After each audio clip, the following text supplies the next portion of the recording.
하나님의 평강이 우리 성도님들과 함께하기를 소망합니다. 성도님들 맛있는 음식을 드실 때 부드러운 음식이 좋으시죠? 근데 아주 가끔은 딱딱한 음식도 먹어줘야 뇌 건강에도 도움이 된다고 합니다. 그래서 제가 오늘 우리 성도님들 뇌 건강하시라고 설교를 죄송하지만 조금 딱딱하게 준비를 해왔습니다. 오늘 설교 주제가 주보에 나와 있는 대로 이혼과 맹세인데요.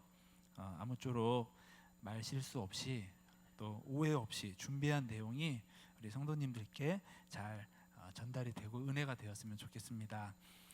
오늘 이혼에 관한 이야기를 나누려면 먼저 예수님 당시에 이스라엘의 이혼 풍습에 대해서 말씀을 드리는 것이 필요할 것 같습니다.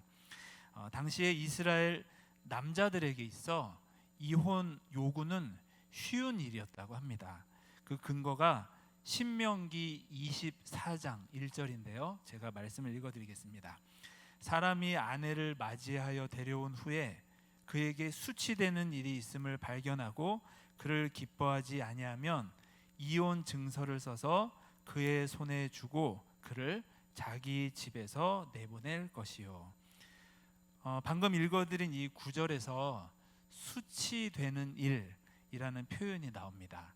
그런데 이 수치되는 일이란 게 구체적으로 뭐냐 했을 때 막연했다고 합니다. 그래서 사람마다 해석이 의견이 분분했는데 풍기문란도 있었고 또 남편 눈에 그냥 거슬려도 남편이 일방적으로 이혼을 요구할 수도 있었다고 합니다. 심지어 밥하다 음식을 태우는 것도 이혼 사유가 됐었다고 합니다. 그런데요, 이 이혼장은 남편이 일방적으로 써서 아내 손에 주면 바로 이혼이 성립이 됐다고 합니다. 그리고 그 이혼장도요, 사유를 안 써도 되고요. 또 남편 누구누구가 아내 누구누구와 이혼하니 다른 남자와 재혼을 해도 무방하다라고 쓴 다음에 남편과 다른 증인 두 사람이 서명만 하면 바로 성립이 됐다고 합니다. 여기서 이 과정에서 우리 아내, 여자의 의견은 전혀 반영이 되지 않았다고 합니다. 이러한 풍습은 무엇을 의미할까요? 그것은 당시에 남자들의 권리는 횡포에 가까울 정도로 지나쳤고 여자들의 인권은 처참할 정도로 유린되던 상황이었다라는 것입니다. 이러한 상황 속에서 예수님은 이혼에 대해서 말씀을 하셨는데요. 오늘 본문 32절 말씀을 우리 다시 한번 함께 읽어보겠습니다. 시작. 나는 너희에게 이르노니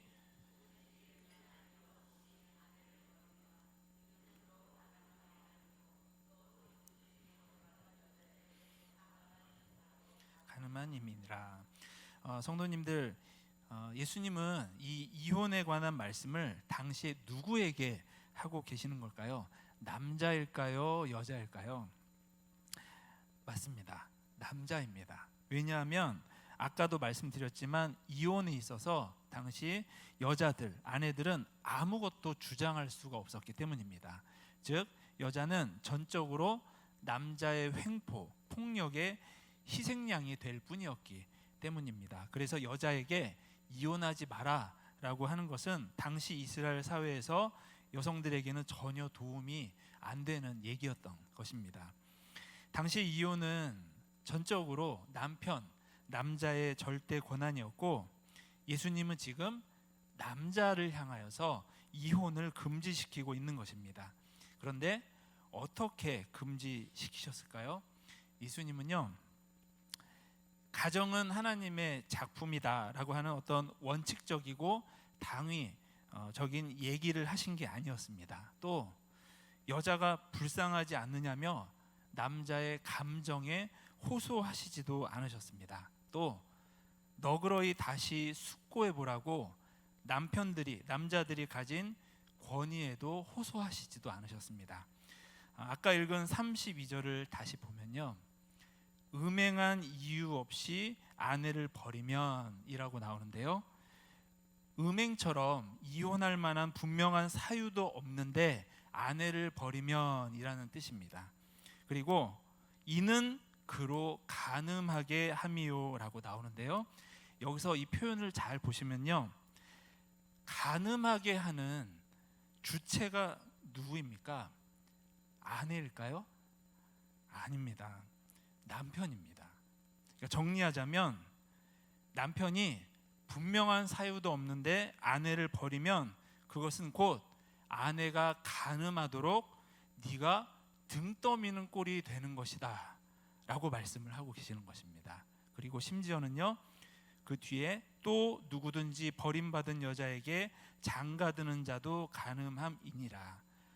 자기가 버린 아내뿐만 아니라 그 아내에게 장가드는 사람까지도 간음하게 만드는 것이다 라고 말씀을 하고 계시는 것입니다. 정리를 해보면요, 분명한 사유 없이 아내를 버리는 남자는 아내를 버리는 순간 두 가지 범죄를 저지르게 되는 것입니다. 하나는 아내를 간음하게 만드는 것이고, 또 하나는 그 아내에게 장가드는 사람까지 간음하게 만드는 것입니다. 그러니까 결국 예수님은 이렇게 말씀을 하시는 것입니다. 어디 한번 이혼해봐. 그럼 너는 두 가지 범죄를 저지르게 되는 거야 라고 말씀을 하시는 것입니다. 한마디로 우리 남편, 그러니까 남자를 죄송합니다. 표현이 조금 세지만 그래야 와닿을 것 같아서요. 남자를 협박하고 계시는 것입니다. 당시 이스라엘 사회에서 이혼에 관한 한 절대적인 힘을 가졌던 남자들을 향해서 이렇게 협박에 가까울 정도로 말씀을 하셨던 이유가 뭘까요? 하나는 남자에게만 전적으로 유리하게 되어 있는 이스라엘의 폭력적인 구조로 이루어진 사회가 하나님 뜻에 지금 어긋나 있다라고 하는 것을 고발하려고 하신 것이고요.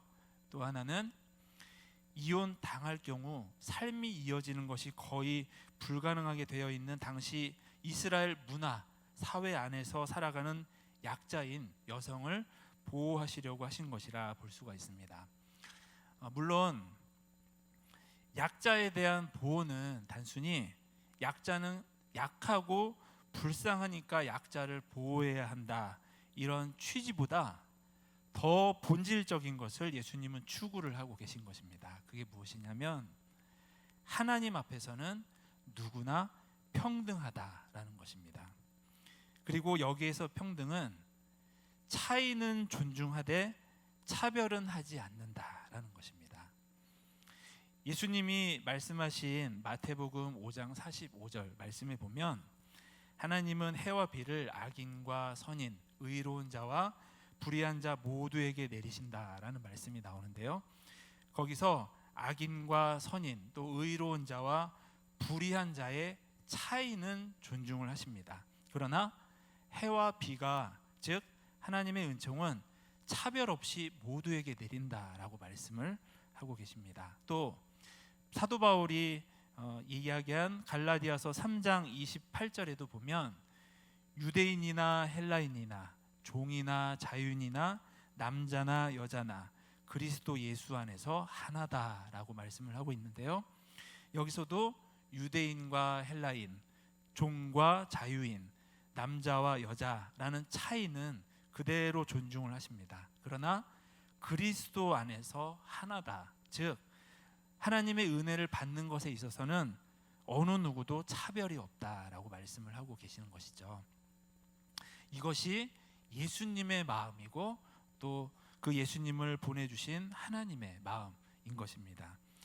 그런 예수님의 눈에 남자가 분명한 사유가 없어도 그저 기분 내키는 대로 언제든 아내를 버릴 수 있고, 그것이 전통과 율법이라는 이름으로 사회에서 보장이 되고 그것이 단단하게 굳어져 버린 모습은 예수님이 보실 때 악함 그 자체였던 것입니다.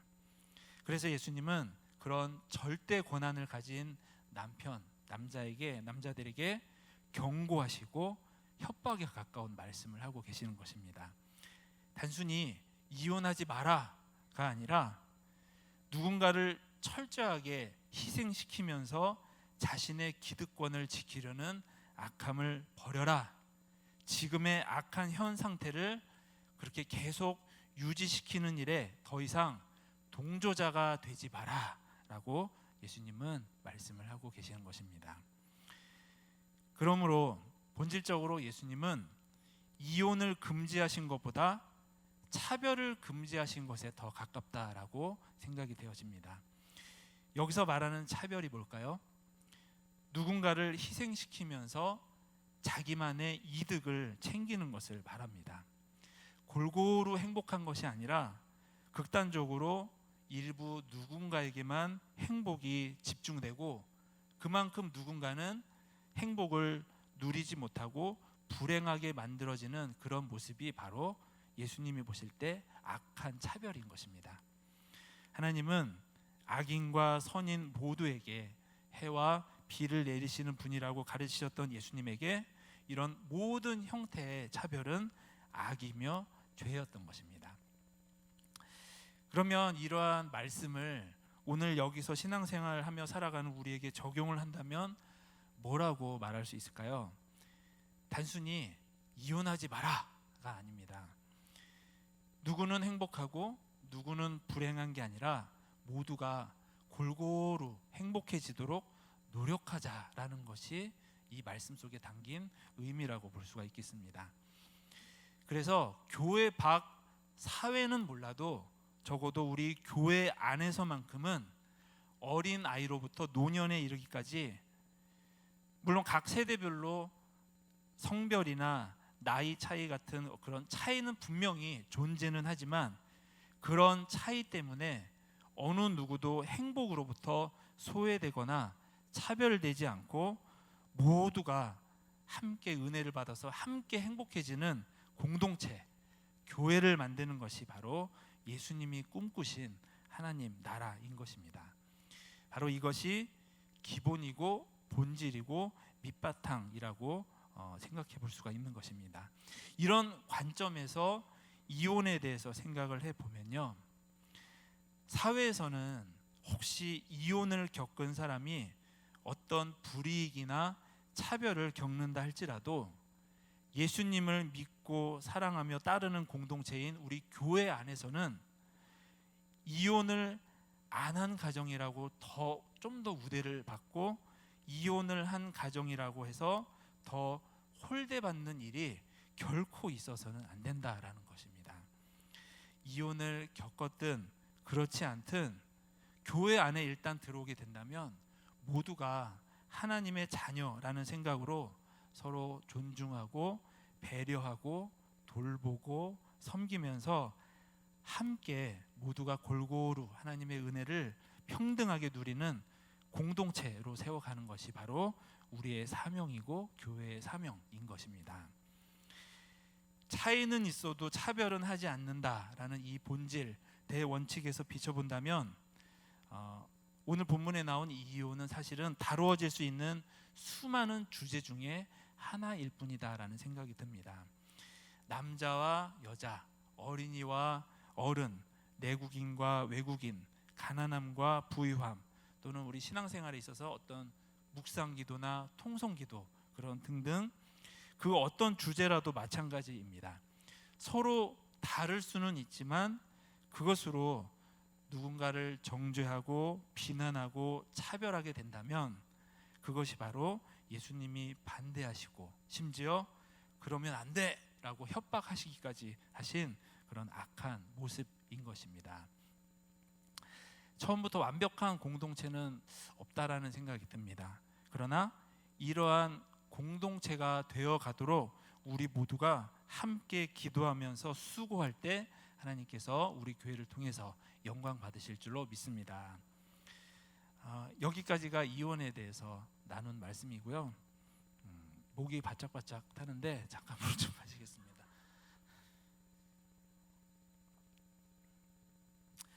그 다음으로 본문 33절에서 37절까지 보면 맹세하지 마라라고 하는 말씀이 나옵니다.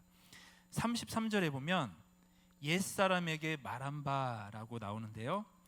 앞에 이혼의 경우에서도 나왔듯이 이 구절 역시도 옛날부터 이스라엘 안에서 전해진 옛날 그 전통 율법을 말합니다. 그러니까 옛사람이라는 이 표현 안에는 이스라엘의 그 전통 율법이 다 들어있는 것이죠.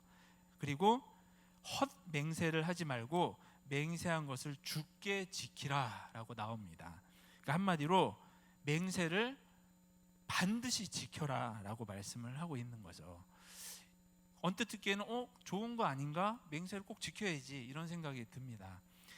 그런데 또 우리 예수님은 그렇게 하라는 것을 너희가 들었는데 그러나 나는 너희에게 이르노니 라고 말씀을 하십니다. 그러니까 한마디로 나는 이스라엘의 그러한 전통에 대해서 반대한다 라고 이제 얘기를 하고 계시는 것입니다. 그러면서 34절에 예수님은 도무지 맹세하지 말지니 라고 말씀을 하십니다. 성도님들, 근본적인 질문인데요, 맹세를 왜 할까요? 물론 겉표면으로는 서로 약속을 잘 지키기 위해서겠지만 그 속을 가만히 들여다보면 서로 믿지 못하기 때문 아닐까요? 즉 서로 믿지 못하기 때문에 맹세를 주고받는 것이 아닐까라는 생각이 듭니다. 그래서 예수님이 도무지 맹세하지 마라 라고 하신 그 말씀의 속뜻이 무엇이냐면 굳이 맹세할 필요도 없을 만큼 서로 믿고 신뢰하는 관계가 되라, 그런 공동체가 되라 라고 하시는 것이라고 생각이 되어집니다. 즉 맹세에 대한 오늘 본문은 단순히 맹세 자체를 말씀하셨다기보다 신뢰라는 본질, 대원칙에 대해서 말씀하신 것이라 볼 수 있습니다. 그래서 본문 34절부터 36절까지를 보면 하늘, 땅, 예루살렘, 머리로도 맹세하지 마라 하셨는데요. 아마도 당시 이스라엘 사람들이 맹세를 할 때 이런 표현들을 썼던 말인 것 같습니다. 마치 우리가 맹세를 할 때 내가 우리 처자식을 걸고 맹세하는데 말이야 이런 표현을 쓰기도 하고 때로는 내가 우리 부모님이 물려주신 내 이름 석자를 걸고 맹세하는데 우리 이런 표현을 가끔 쓰잖아요. 우리가 그렇게 했던 것처럼 당시 이스라엘 사람들이 내가 저 하나님 계신 하늘을 두고 맹세하는데, 예루살렘을 두고 맹세하는데, 이런 말을 아마 그렇게 썼던 것 같습니다. 그런데 이 표현을 잘 보시면 하늘, 땅, 예루살렘, 머리, 이 순서로 이렇게 나오잖아요. 그러니까 높은 곳에서 점점 낮은 곳으로 이렇게 내려오고 있는 겁니다. 그리고 큰 것에서 작은 것으로 점점 이렇게 또 작아지고 있는 것이죠. 그러니까 이것은 결국 무슨 얘기를 하시는 거냐면 큰 일이든 작은 일이든 모든 일에 서로 맹세할 필요조차 없이 서로 믿어줄 수 있는 관계가 되어야 된다, 그런 공동체가 되어야 한다라고 말씀을 하시는 것이라 볼 수 있겠습니다. 그래서 맨 마지막에 예수님은 37절에서 오직 옳다 옳다, 아니라 아니라 하라라고 말씀을 하십니다. 무슨 의미일까요? 누가 뭔가를 물어봤을 때 그냥 맞아, 아니야, 그냥 이렇게만 말해도 그 자체로 그대로 믿어줄 수 있는 관계가 되라는 것입니다. 여기서 지나서 맞아, 아니야 라고 했는데 정말이야? 맹세할 수 있어? 라고 이렇게 맹세를 요구하고 요구받는 관계라면 그것은 악으로부터 나느니라, 즉 좋지 않다라고 예수님은 말씀을 하시는 것입니다. 아무리 확실하게 하려고 맹세가 확실하게 하려는 것이라 할지라도 맹세를 서로 주고받는 관계라면 그것은 이미 출발점 자체가 잘못됐다, 틀렸다라고 예수님은 말씀을 하고 계시는 것이라 볼 수 있겠습니다. 이것을 오늘 여기서 신앙생활 하고 있는 우리 공동체에 적용을 어떻게 해볼 수 있을까요? 특별히 부서나 목장을 생각을 해보면 부서나 목장 모임에서 삶을 나누고 기도 제목을 나눌 때 상대방을 믿고 신뢰하고 깊은 것까지도 나눌 수 있는 관계와 공동체로 만들어가는 것이 예수님이 바라시는 것이다 라는 것입니다.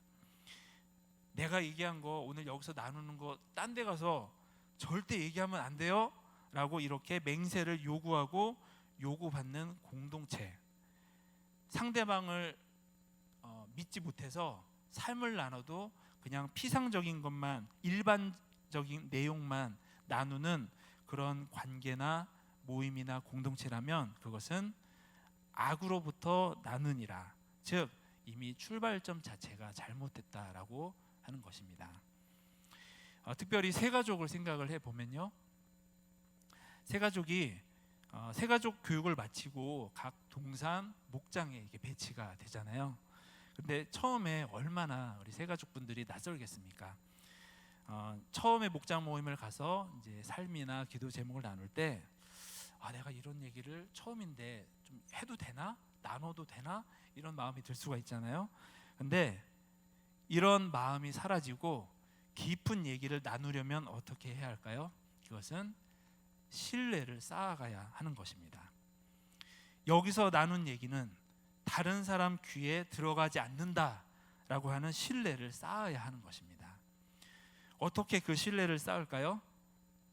단순하죠. 그냥 들은 얘기는 남에게 전달하지 않으면 되는 것입니다. 만약에 이 얘기 나 끝나고 저희가 갖고 저 사람한테 얘기하고 싶어, 입이 막 근질근질 거릴 수 있잖아요. 그럼 어떻게 해야 될까요? 그러면 그 얘기를 한 당사자한테 물어보시기 바랍니다. 지금 얘기한 거 나 끝나고 가서 저 사람한테 얘기해도 되냐고 한번 물어보세요. 근데 만약에 해도 돼요, 그럼 뭐 상관없겠죠. 근데 만약에 낯빛이 어두워지고 이렇게 되면 절대 하시면 안 되는 겁니다. 그리고 아예 물어보지도 마세요. 그냥 우리 목장 모임에서 나눈 얘기는 여기서 끝난다, 나만 알고 그분을 위해서 중보기도 한다, 이렇게만 하시면 가장 안전하고 은혜스러울 것 같습니다. 이렇게 맹세가 필요 없는 서로에 대한 신뢰를 바탕으로 우리 교회 각 부서, 기관, 목장들이 하나가 될 수 있기를 소망합니다. 설교를 마무리하겠습니다. 오늘 이혼 맹세라는 주제로 말씀을 잠깐 나누었는데요. 우리 성도님들 과자 좋아하시나요? 네. 뭐 싫어하시는 분도 뭐 있겠죠, 물론. 근데 우리가 과자를 먹을 때 과자 봉지를 먹나요? 아니면 과자 봉지 안에 있는 과자를 먹나요? 너무 어려운 질문이죠. 말씀도 마찬가지라는 생각이 듭니다.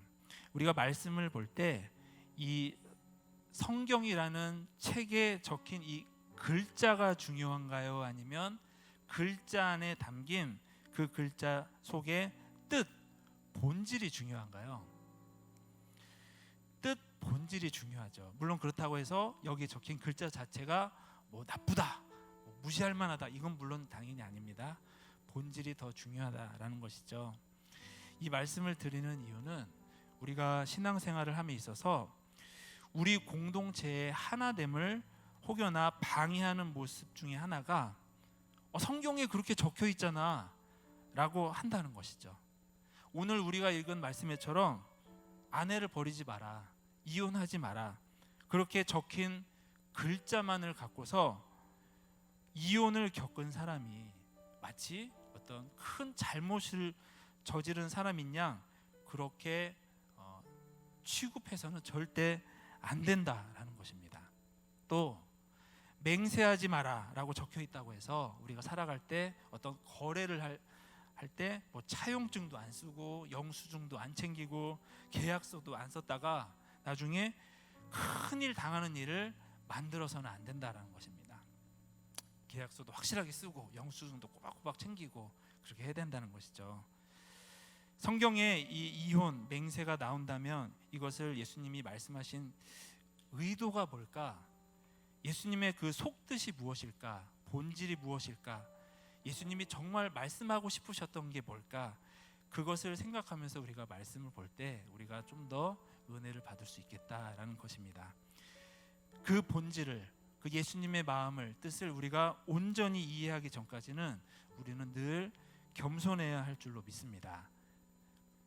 또 거룩한 이 하나님의 말씀을 갖고 어떤 나의 주장이나 생각을 뒷받침하는데 함부로 쓴다든지 남을 깎아내리고 공격하는 일에 이 말씀을 근거로 사용하는 그런 어리석고 악한 일이 절대 있어서는 안 된다라는 것입니다. 우리가 이 성경의 말씀 한 절 한 절의 의미를 세세하게 다는 모른다 할지라도 사실 우리는 성경의 최종 결론은 알고 있습니다. 하나님이 이 성경을 통해, 예수님을 통해 말씀하시려는 것이 뭔지 우리는 이미 알고 있습니다. 그게 뭐냐면 서로 사랑하라입니다. 서로 사랑하라라는 말씀을 어떻게 실천할 수 있을까요? 아까 나눴던 말씀입니다. 첫 번째로 차이는 있을 수 있지만 차별을 하지 않도록 우리가 조심하자. 둘째로 예, 아니요만 말해도 그 진실성에 대한 맹세를 묻지 않을 만큼 서로 믿고 신뢰할 수 있는 관계, 또 공동체가 되도록 우리가 늘 힘쓰자라는 것입니다. 이럴 때 우리 교회가 세상 속에서 하나님의 거룩하심을 나타내는 그런 교회로 계속해서 나아갈 줄로 믿습니다. 기도하시겠습니다.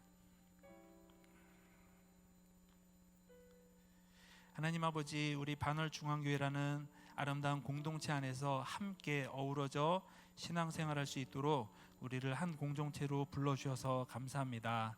하나님, 예수님의 소원인 서로 사랑하라라는 말씀을 늘 마음에 두고 나와 다른 성도님, 나와 다른 분이라 할지라도 서로 아껴주며 배려하며 섬기며 하나됨을 이루어가는 행복한 신앙생활이 될 수 있도록 도와주시고 함께하여 주옵소서. 하나님, 우리 힘만으로 지혜로 부족하오니 성령이여 우리를 도와주시고 하나님이 원하시는 모습으로 계속해서 나아갈 수 있도록 우리를 이끌어 주시옵소서. 그렇게 해주실 하나님께 감사드리며 예수님의 이름으로 기도하였습니다. 아멘.